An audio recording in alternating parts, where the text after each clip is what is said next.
Concernant les règles du jeûne, on va en rappeler l'essentiel. Pour qu'un jeûne soit valide, il faut que la personne soit musulmane. Un mécréant qui jeûne, Allah n'accepte pas de lui ses actions tant qu'il n'est pas musulman. Mais ça ne veut pas dire par là qu'Allah ne lui a pas demandé de faire ses adorations. Allah a demandé à toute l'humanité de prier, de jeûner, sauf qu'il n'accepte d'eux ces adorations qu'avec le tawhid, qu'avec la foi.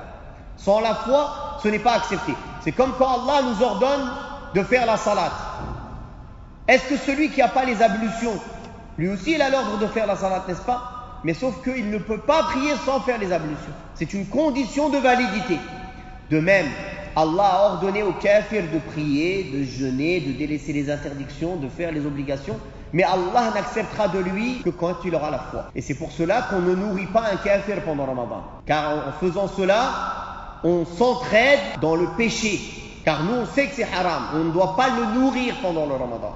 Mais s'il est dans un endroit fermé, dans une maison, dans un endroit fermé, et lui-même se nourrit même devant nous, on n'a pas à lui interdire. Sauf que nous, on ne le fait pas nous-mêmes. On ne lui devance pas, nous, on ne lui cuisine pas, on ne lui donne pas. Vous avez compris? Si on lui vend de la nourriture pendant Ramadan, on doit lui vendre de la nourriture non prête à consommer. Sauf si c'est un peu avant la rupture du jeûne. Pendant les journées, on doit lui vendre de la nourriture qui doit être cuisinée, par exemple. Mais si c'est une nourriture prête à consommer, non, pas dans les journées du mois de Ramadan. Parmi les conditions de validité du jeûne, il faut avoir l'intention de jeûner dans la nuit, avant l'aube. Il faut être doué de raison. Pour les enfants, il faut qu'ils aient atteint l'âge de discernement, qu'ils soient capables de discerner. Pour les femmes, il faut que le sang des menstrues soit arrêté, ou le sang des lochis soit complètement arrêté, qu'elle soit pure. Même si elle n'a pas eu le temps de faire les grandes ablutions. Si par exemple dans la nuit elle est devenue pure, elle n'a pas eu le temps de faire les grandes ablutions et l'aube est entrée, elle commence le jeûne. Et elle fera les grandes ablutions après, cela ne gêne pas. Parmi les actes recommandés pendant les jours de jeûne, c'est qu'il est souhaitable de hâter la rupture du jeûne et de ne pas la retarder, juste après le coucher du soleil. Parmi les actes recommandés, il y a le fait de rompre le jeûne avec des dattes fraîches et molles. Si on n'en a pas, avec des dattes sèches. Et si on n'en a pas, alors avec de l'eau. Et il est même souhaitable que le nombre de ces dates soit impair. Parmi les actes recommandés pendant les jours de jeûne, il y a le fait de prendre le repas de la nuit, as-sahour. Car c'est un moyen de se différencier des gens du livre et il est fortement recommandé de prendre ce repas. C'est-à-dire, on le prend au dernier moment de la nuit. D'ailleurs, on peut manger et boire jusqu'à l'adhan, jusqu'à l'appel à la prière.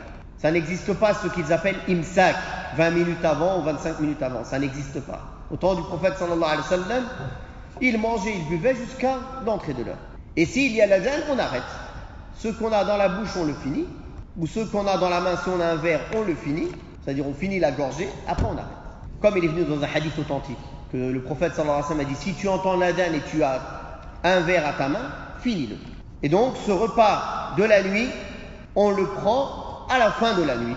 Parmi les choses à éviter pendant le jeûne, c'est qu'il est réprouvé de faire tout ce qui peut corrompre le jeûne.